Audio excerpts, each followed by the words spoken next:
you're not in the millions, and you don't, you're not going to go out in public and get bombarded. Maybe if you go to Comic-Con, you will.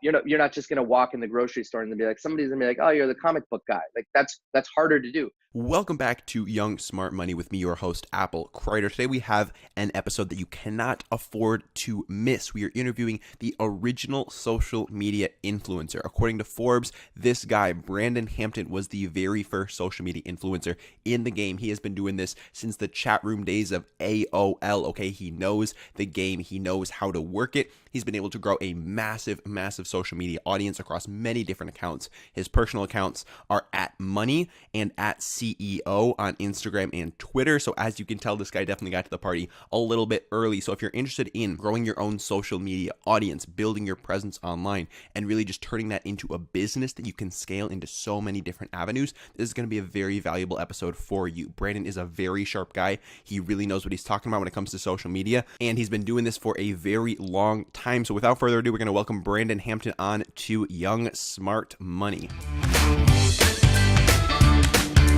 Branden, welcome to Young Smart Money. How are you doing today? I'm doing amazing. Thanks for having me. It is a pleasure to have you here today and for you to share some wisdom with our listeners. So for those of our listeners that are not familiar with what you do, could you give us a brief, 30-second intro as to what Branden Hampton is up to right now? And then we're going to dive a little bit deeper into your story. 30 seconds, man. Just right now, what are you doing? I'll start with this funny thing. So my wife, who I've been with for 13 years, will call me every once in a while on speakerphone, and she'll say, "Hey, I'm with this person I just met. Tell them what you do," because she has no idea how to explain it.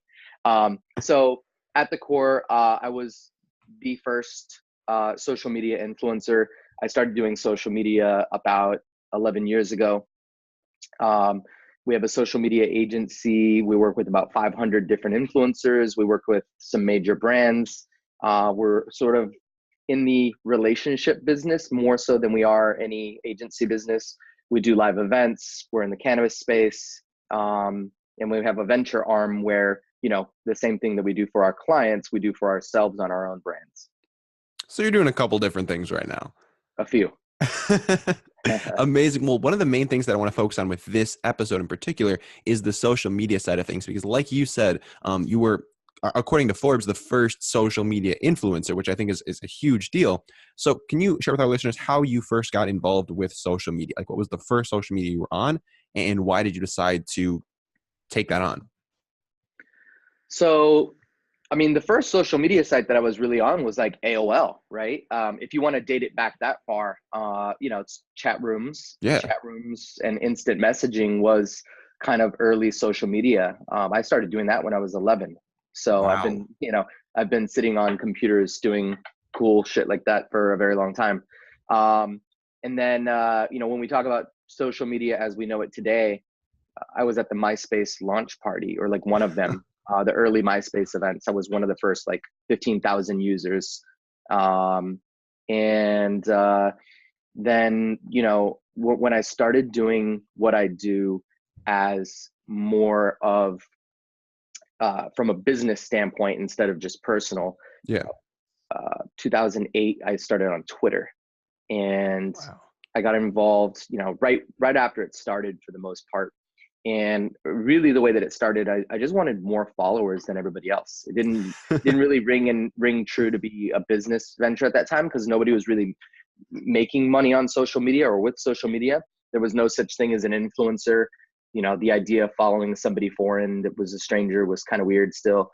But yeah, I went out and I built about 100,000 followers. It took me a little over a year on my personal page.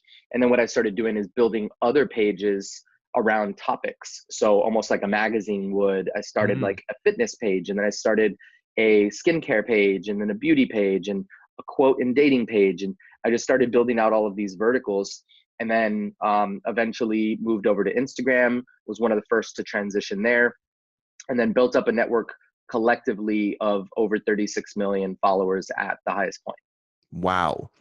So there's a lot of things that I want to dive into there. The first of which, though, is I understand the motivation to gain followers, and that's something that a lot of people are caught up in right now. But flashing back to like the AOL days, what was your motivation to get started there, and why did you choose to like pursue this platform when there really weren't really any vanity metrics there, and it was really just a way to connect with people?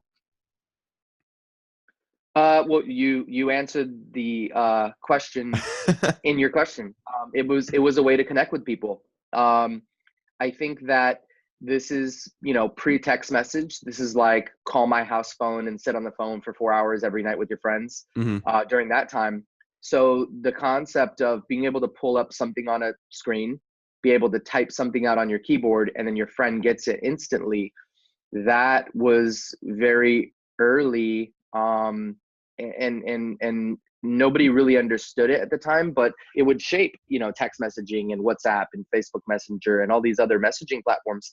um, they all kind of copied the AOL model. There was ICQ and some of these other different softwares that you could use, but AOL Instant Messenger was the first iteration. And I was just really I was, one, attracted to the technology, but two, attracted to the ability to connect with lots of people at once, and sometimes even people that I didn't know. Hmm.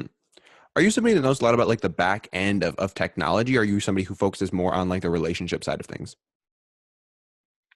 I understand both. Okay. So when I got my first computer, prior to getting my first computer, after I begged my grandparents that I needed it for homework, when I really just wanted to play around on computers and just learn about them, um, I would always listen to them talk about, whose house they were going to. And I knew which of their friends or which of our family members had computers. And if they had a computer, I wanted to go. And if they didn't, then I didn't. And um, yeah, so fast forward a year after getting a computer, I have a CD burner before they came out on the market, and I was able to start my own little business there when I was about 13, selling CDs. And um, I was taking my computer completely apart and then rebuilding it, or I was upgrading it or overclocking it. So I had a fascination with both the software side and the hardware side, and I wanted to understand both.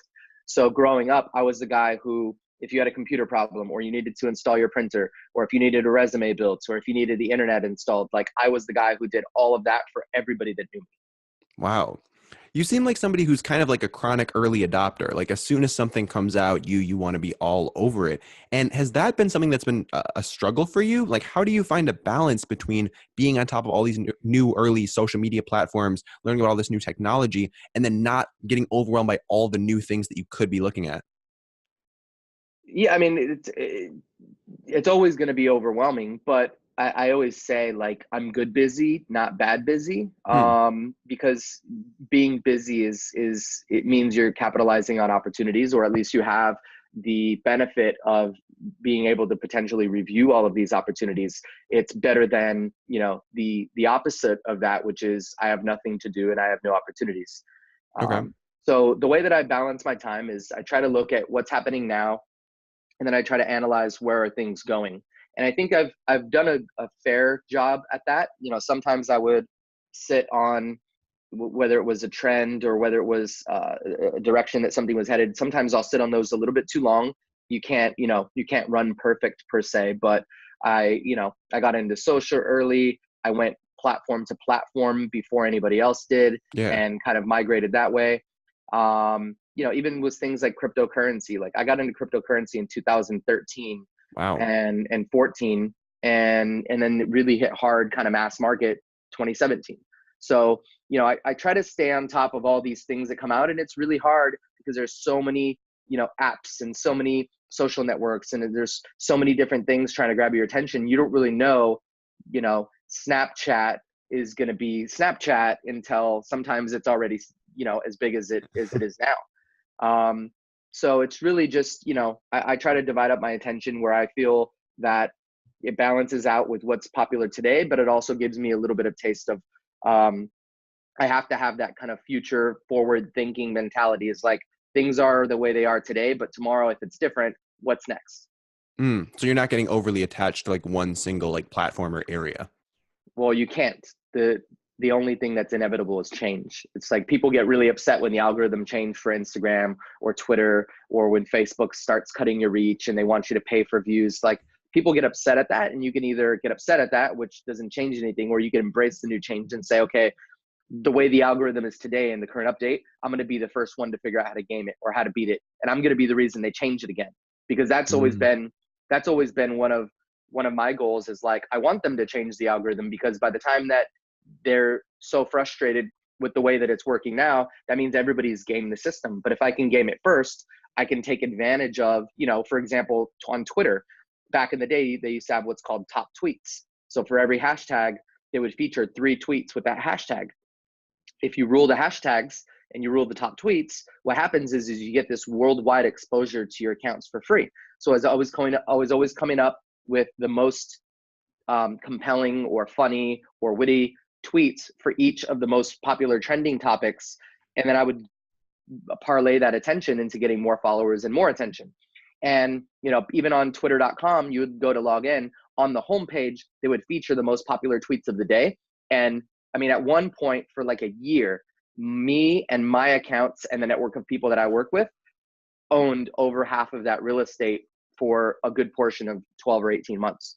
Wow. That's massive. That's really significant. So your main focus is really just like, all right, here's the game that I have to play. How can I find the best way to win within that game? And then as soon as it changes, you're just like, what's next?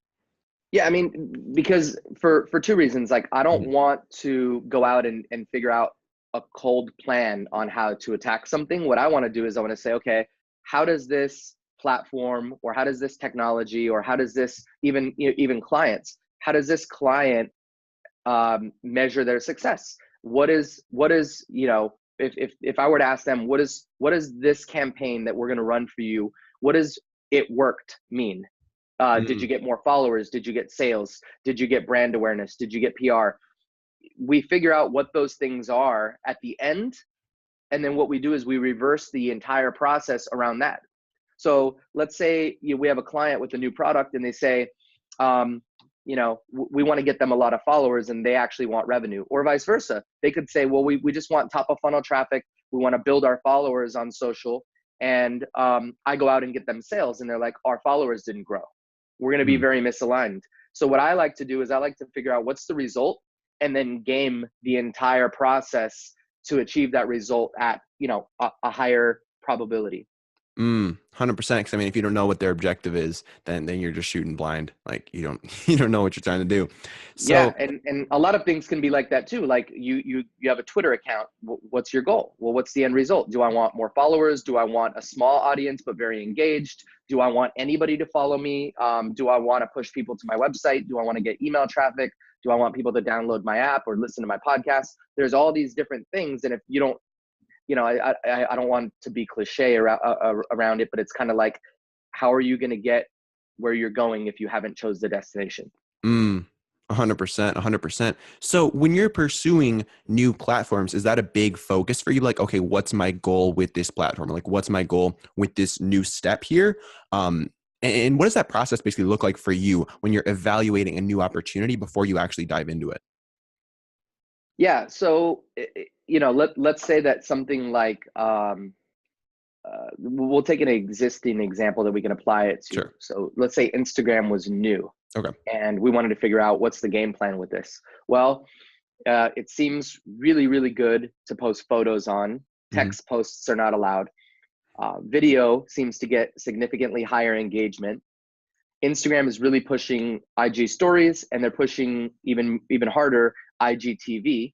So it seems like we should probably create some IGTV content, because if you make the platform happy, they're probably going to give you, brownie points in the algorithm, and you're going to reach more people. Well, what does Instagram really do? Well, if you drive Instagram story, you can call to an action for a swipe up. So you can push traffic. You can get your brand out there, because you can place yourself or your influencers or celebrities or other people in your network with the product and get people to see it and get eyeballs on it. You can't put a link in the caption, but you can tag usernames in the caption. So you just have to figure out, what are all the components? Like, what are the ingredients that I have? And then that gives you your recipe. And then at the end of the tunnel, the light is, how can we most effectively use each platform, and then if the conversation is different, it's like Instagram is one thing, but if you wanted a strategy for YouTube, it's different. There, it's a lot of, keywords and like really how you set up your content more than it is sometimes the content itself, because if you can get people to click on it, you get the view. So it's really just, it's gaming the system. And it's like, what are people searching for right now that there's not too much content on that's relevant today?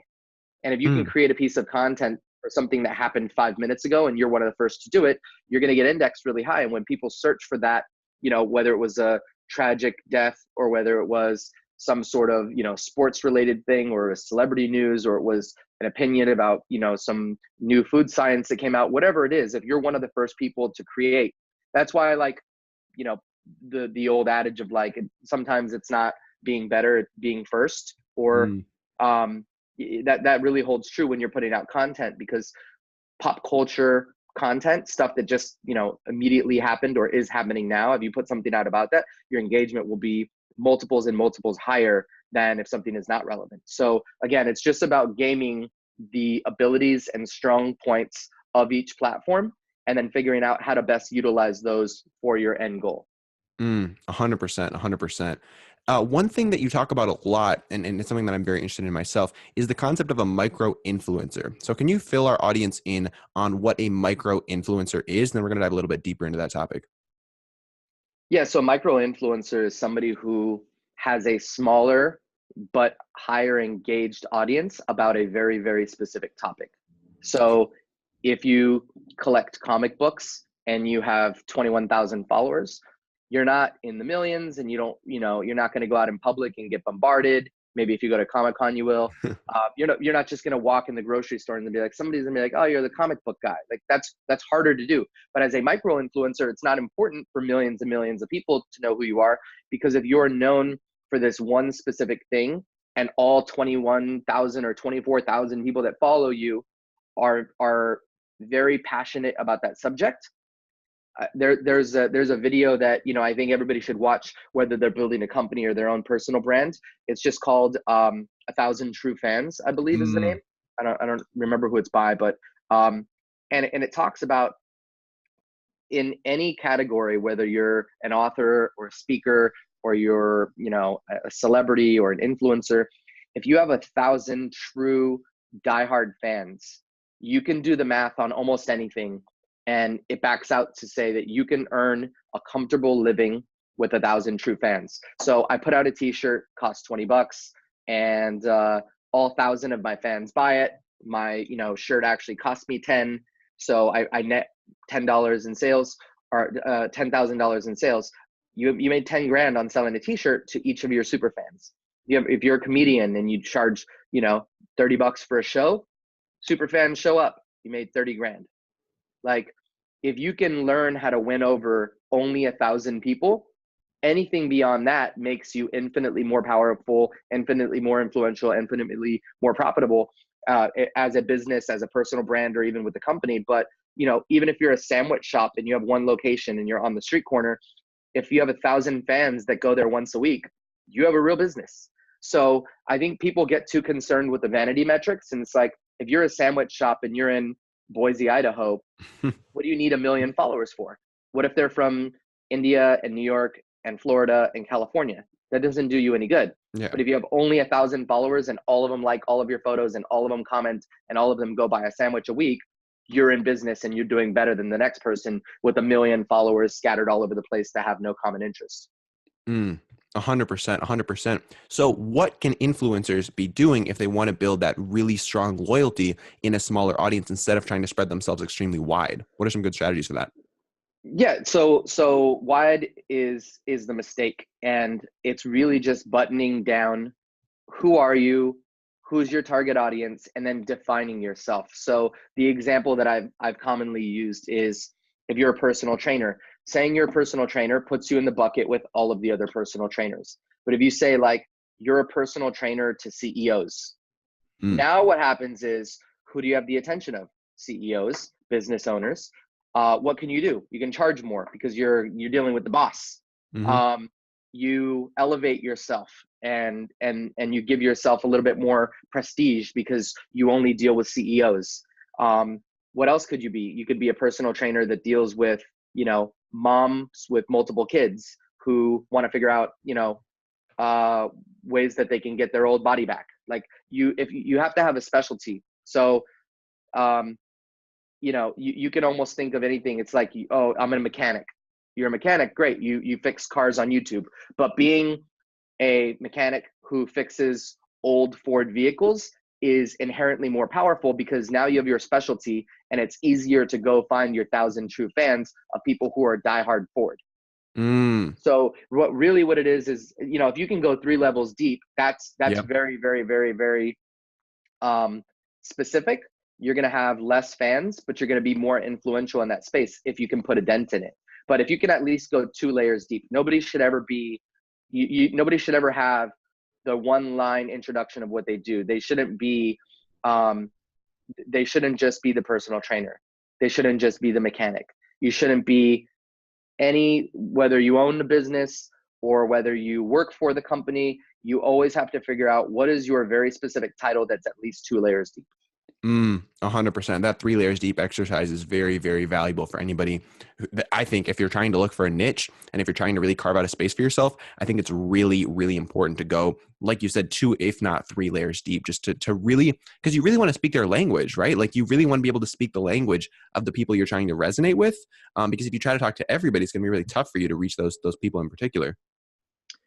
Yeah. And it's like, if you look at other companies, how they market, same brand might even market different in different areas. I mean, you can go to one part of town and then the sign conveys one message, and you go to a different part of town and it conveys a completely different message. And the brands are smart because they do that. But when you're especially developing, like everybody should have a personality brand, whether you work for somebody else or not. This is the day and age where it's so easy to have a presence. And maybe you work as a customer service rep for a living and that's your job, but what you do on the side could be that comic book or that video game player or that something. And you just have to figure out to a very precise manner and voice who exactly you are and what you're about. And again, you can go be a customer service rep or do whatever you need to do to earn a living. But while you're building your personal brand, make sure that that's specific so you can figure out how to get 1,000 diehard fans for your category. 100%, 100%. And it's not as motivating if you're focused on those vanity metrics at first, but over time, like you said, if you're able to really get those dedicated fans, you can really do so much with that, and you can really make a livable wage for yourself with only 1,000 true fans. So I think that's really important that you hit on that. One thing that I'm really curious about is your Instagram @ and your Twitter @ and those are @money and @CEO. And I'm curious as to if you just got those because you were there to the party early, or if you bought those, or what's the story behind both those? I bought them actually. Really? So somebody had, 2 separate people had the usernames and they weren't using them, and I offered to buy them and I negotiated a good price. But some of the handles that I have, I got very early. Some of the handles that I have, I ended up buying from people almost like you would a domain name. Yeah. There's not really a methodical marketplace type approach that you can with a domain name where you kind of legally transfer this intellectual property over. But I kind of did it, underground on the streets way, just converted my old username to these new ones. And I just thought that they were cool. I thought it caught attention. And, like from a perspective of like working with influencers or working with celebrities, building brands. I always joke like, with the Instagram handle @money, I'm like, I'm the guy who does right by your money if I spend it for you. And I'm the guy who brings checks to you if you're an influencer or celebrity or whatever else. So Wow. I just want that name to show up when I call. That's As a interesting. reminder. That's very interesting. So when did you decide to buy those? And what, like, was it really just because you had the business and you were like, this will be a good tool for me to leverage? I mean, I just think that they're 2 of the coolest usernames. I mean, just if I wasn't in this business, I would have still got the names. I just think that they're super cool. Do you think it's really important for people who are just starting off trying to build a personal brand to have a recognizable or a short or clean username, or how important do you think that factors in? Not at all. Your content is what's most important. I mean, if you're Apple 7723332 _, and that's your name, but you have badass content, then people don't really care. And it's the same thing as like a domain. A domain's not as important these days because people aren't typing it in anymore. They're swiping up. So you could have the crazy, most atrocious domain name, but somebody who never has to type it in, they just swipe up, or they're clicking on a link in somebody's bio from Instagram. Usually most like people are clicking from link to link. They're not typing it in anymore. So from a branding perspective, like if you're going to go out and raise VC money and, you want to exit your company for $1 billion, maybe you want to probably have the domain name that's attached to it, but it's far less important today than it was many years ago. 100%. It's really just icing on the cake at that point. It's not what the primary focus of what you should be doing should be. For sure. Branden, you've been dropping a lot of value on our listeners so far. I want to hop into some of the questions that I like to ask all of my guests. Are you feeling ready for them? Let's do it. Awesome. The first of which is, what are you excited about right now? This can be something in your business, something in the wider realm of entrepreneurship, of just emerging trends. Like, what's something that you are genuinely excited about right now? I think that all of the regulatory stuff that's happening with cannabis and CBD, it's very exciting to see, because big pharma has obviously been trying to push this away for a very long time. But at the federal level, they're reacting fast. At the state level, they're reacting fast. And I also think that there's other things that are going to follow this that are not related to cannabis, but just some other things that I think it's important for them to be regulated and legalized in all 50 states and at the federal level, is like sports betting, poker, some of these other things that it's just like, you can't play cards with your buddies if you live in California. Like, it's so stupid. So I just think that when you talk about like alcohol prohibition and you have all these different things that happened over the span of like 50 years, I just think that our time scale is on like 100x right now with technology and the way that information travels. So I think that things like, cannabis legalization in all 50 states and at the federal level, and being able to ship CBD worldwide, I just think that those things are going to happen 100 times faster than they did, or than they would have rather 50, 60 years ago. 100% with you on that. Yeah, things are moving a lot faster now. And yeah, especially in the cannabis industry for sure. The next thing I'm curious about is, what habits do you have that have served you most in your life? These can be lifestyle related, business related, just things you do on a routine basis that have helped you level up. Two things that come to mind is, one thing is that I am very prompt when it comes time to pay people. And that's a small thing and it almost seems obvious, but you'd be surprised how slow people are to pay invoices, how much people drag their feet. Even some people don't want to pay, and they refuse to pay for stuff that, things have already been rendered for. Yeah. So one thing that we really pride ourselves on is like, we don't want people to be in the debt collection business. We want to pay people immediately. We want to pay people quickly. And I've always kind of used that rule. And I think that gets you really far, because it helps people trust you. Like, you should be trusted, and there shouldn't be any instances where people have these crazy stories about you owing them money or, anything like that, because it goes towards your character. Another thing I think is persistence. And I think controlled persistence is very important. People are busy. And when I was, I did sales for about 10 years. And the most important trait that I had is persistence. I was really good at follow-up.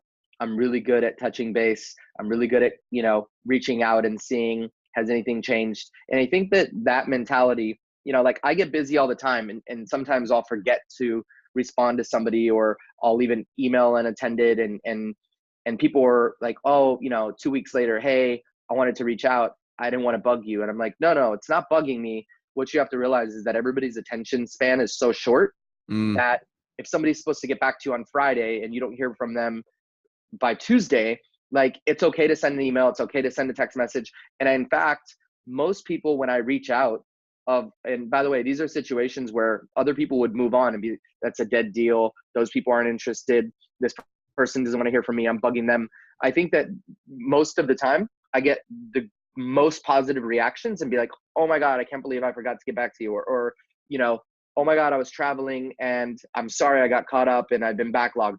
Thank you for reaching out. It reminded me, it put it at the top of my list. So I think that in business and even in personal, like, you're supposed to do lunch with a friend and you guys haven't connected. Like, be the one to follow up. You're 90% of the time, you're not bugging somebody. You're just sending them a reminder, because there's so many constant distractions that are happening with technology and people just going about their lives. So I think that follow up and being persistent with things is like a very important trait, and it takes a little bit thicker skin. But if you can develop that and make it like, non-aggressive, then I think people really respect that. 100%. And I find it really easy to get caught up in like the worst case scenario of like, oh, this person's going to think I'm clingy or that I'm just bugging them. And in reality, like you said, like 90% of the time, it just slipped their mind. They got caught up with something else and they forgot about it. So just thinking about, odds are you're not going to seem like you're just spamming this person if it's been more than like a couple days since you first contacted them. So I think it's really important to hit on. The next thing I'm curious about is what content, if any, are you consuming right now? So you're reading any books, watching any YouTube channels, listening to any podcasts, or what is that looking like for you? Yeah. So Joe Rogan has had some really good guests on lately. So I've been, his completion rate is insane. I heard it's upper 90 percentile of, even if it's multiple sessions, people are listening to 90 to 100% of his stuff. And, he had Alex Jones on the other day and it was 5 hours. And, the two that I listened to before that were 2 hours and 20 minutes and 2 hours and 40 minutes. So that takes a lot of time, but I have to do it in kind of like doses. So I'll do a 20-minute drive here and a 30-minute here. So it's really good. So I'm doing that. I have a couple books that I'm digging into right now. Let's see. The Way of the Superior Man, I believe, is one that I'm rereading, and then there's one called I'm not going to be able to think of it right now. It's going to slip my mind. Essentialism. Oh. And it's just about kind of decluttering and being able to focus and kind of cutting down. This is probably the majority of the book is about the 80-20 rule, where it's just like figuring out what things don't really matter, getting rid of them, and then focusing on the things that actually are impactful in your life. 100%. Do you listen on single speed or double speed of podcasts? Single. Really? Any reason behind that? I'm not in any hurry, because if it takes me 10 minutes, 25 times to listen to an episode, I'm not mad about it. I'm not in any hurry. Okay. And I want to make sure that I digest the information, because especially if it's a podcast, I probably digest the information better if I'm listening to it and then also reading it, or if I have multiple kind of shots at taking the information in. So if I'm going to listen to it, I want to be able to really digest what's happening. And sometimes I'll even pause it. So I definitely wouldn't want it on 2x, because I feel like it's just twice the chance that I'm going to miss something good and get something out of it. I don't want to listen to it for the sake of listening. So if that makes any sense. Yeah, no, that totally makes sense. And it's really about like, what is your objective when you're consuming this content? Like, what are you trying to get out of it? And then figuring out what's going to allow you to do that the best way. For sure. One thing that I'm really curious about as well with my guests is what things they do that don't scale. So to give you a quick example of what I'm talking about here, every day I'll pull out my phone and I'll send 5 to 10 video DMs to just random new followers each day, just being like, hey, what's up? My name's Apple. If there's anything I can do for you, let me know. Have a wonderful day. Just like random stuff like that. Is there anything you can think of in your business right off the bat that has that personal Branden Hampton touch and isn't something that you like mass produce? Yeah. So our entire business is built on relationships, and, same thing, except for it's the existing people that we deal with. Like, I don't have, we have a small staff. We have under, a dozen people, and people want to talk to me, and people want to talk to my partner, and the management of those relationships is not scalable. And I can't throw them into an email system or put them into an autoresponder. And it's just, our business is not the agency. Our business is not video production. Our business is not live events or creating brands. Our business is dealing with the people and then figuring out, what creative ways there are to leverage our relationships and to help the people who we have relationships with. And we usually end up, in those deals. So that's definitely not scalable. I do something similar to you, is I try to figure out what people that I think that I might be able to bring value to. And I hate saying that because it's so cliche, but when I say bring value, it's just, I'll notice somebody's doing something, maybe they're not doing it to its full potential, or they're not doing something that they should be doing, and I'll reach out. And you know, a lot of those are athletes or artists or, you know, other similar people, and it's not really scalable. I don't want somebody else to write those messages. I want them to be from me. And doing face-to-face meetings. I mean, I'm a biz dev guy. I want to be in the meeting. I want to help move the deal along, and my time is not scalable, so I just want to make sure that I use it in the most effective way as possible. And but I for right now anyways, scientifically, I can only be one of me in a room.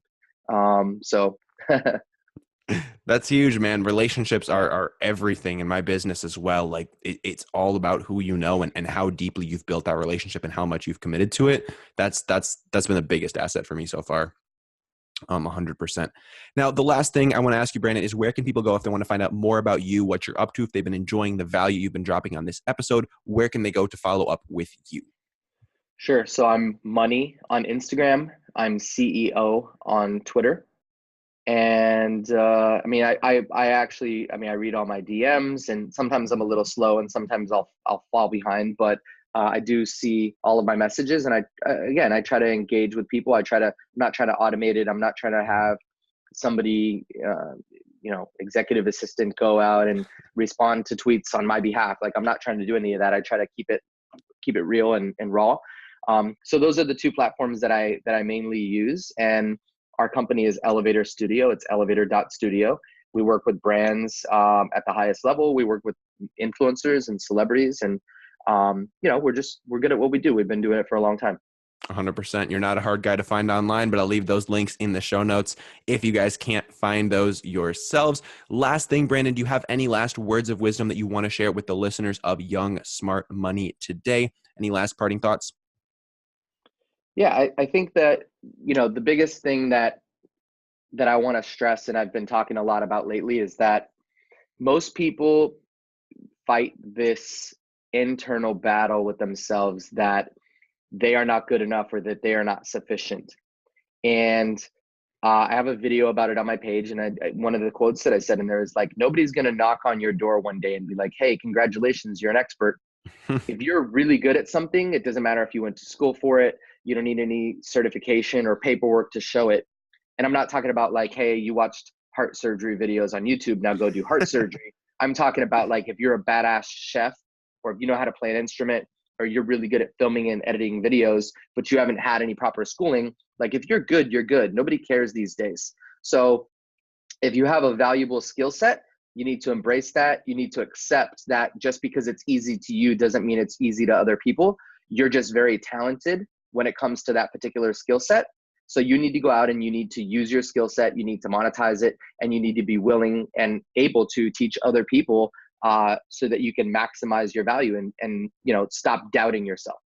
Branden, I'm sure that was exactly what somebody needed to hear out there. I really do appreciate your time and choosing to spend it here on Young Smart Money. It has been a pleasure chatting with you, man. Right on. All right. Thanks for your time, man. Absolutely.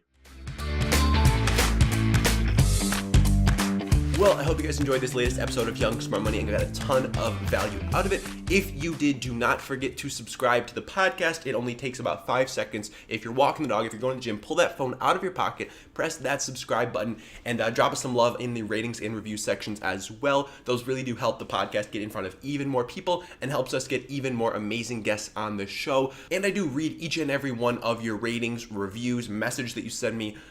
They really do impact me and the show and show me exactly what you want to be seeing here on Young Smart Money. So again, do not forget to drop us a rating, review, and subscribe over in iTunes. And guys, have a wonderful day. Take care. And I really do appreciate you choosing to spend your time here with us on Young Smart Money. Have a wonderful day.